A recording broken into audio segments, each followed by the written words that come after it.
While you're debating whether to buy a fixer-upper or binge-watch Zillow listings you can't afford, the Mafia was building a real estate empire in the middle of a desert with other people's money. Yes, the Las Vegas, built not by developers, but by gangsters in suits who knew two things: how to launder money and how to bet on people's addictions. Stick around, because this story of mobsters, casinos, and cash flow will teach you more about real estate investing than your average finance bro with a ring light. Today, we're pulling back the velvet curtain on the real architects of Sin City and how their shady tactics actually expose timeless truths about risk, leverage, and real estate ROI. This isn't just a mob documentary, it's a masterclass in the business of owning dirt, debt, and dream. Part 1. How the Mob Bought Vegas. In the 1940s, Las Vegas was a desert town with more tumbleweeds than tourists. But to mobsters like Bugsy Siegel,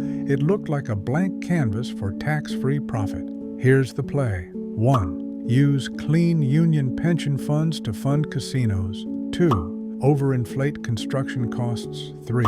Skim profits off the top before taxes ever touch them. 4. Run the front end legit. Let the back room cook. They weren't just gamblers. They were underground syndicate real estate developers. The mob knew something every smart investor eventually learns. Real estate is the best way to hide, multiply, and protect money. Lesson number 1. The asset class doesn't care where your money came from.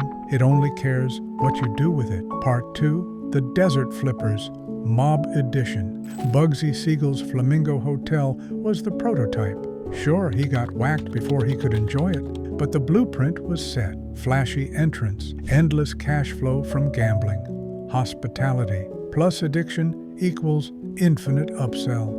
They turned barren desert land into cash-spitting real estate. Casinos weren't buildings. They were profit machines wrapped in neon. And the best part? They were using other people's money. Sound familiar? Lesson number 2. The best deals are made when you control the asset without using your own cash.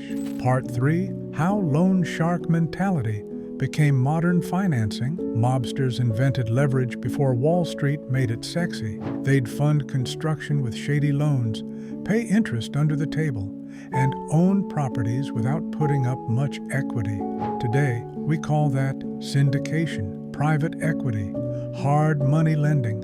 So while mobsters broke legs for repayment, modern investors break spreadsheets. Lesson number 3. Know the difference between high-risk leverage and smart structured deals. The mob blurred that line. You shouldn't. Part 4. Building addiction into the business model. Las Vegas wasn't just a real estate play, it was a psychology hack. The Mafia knew, if we build something irresistible, the people will come and never leave with their money. So they optimized for no clocks or windows, free drinks, reward loops that feel like wins. You think casinos were made for comfort? Nope, they were designed to trap dopamine and keep you spending.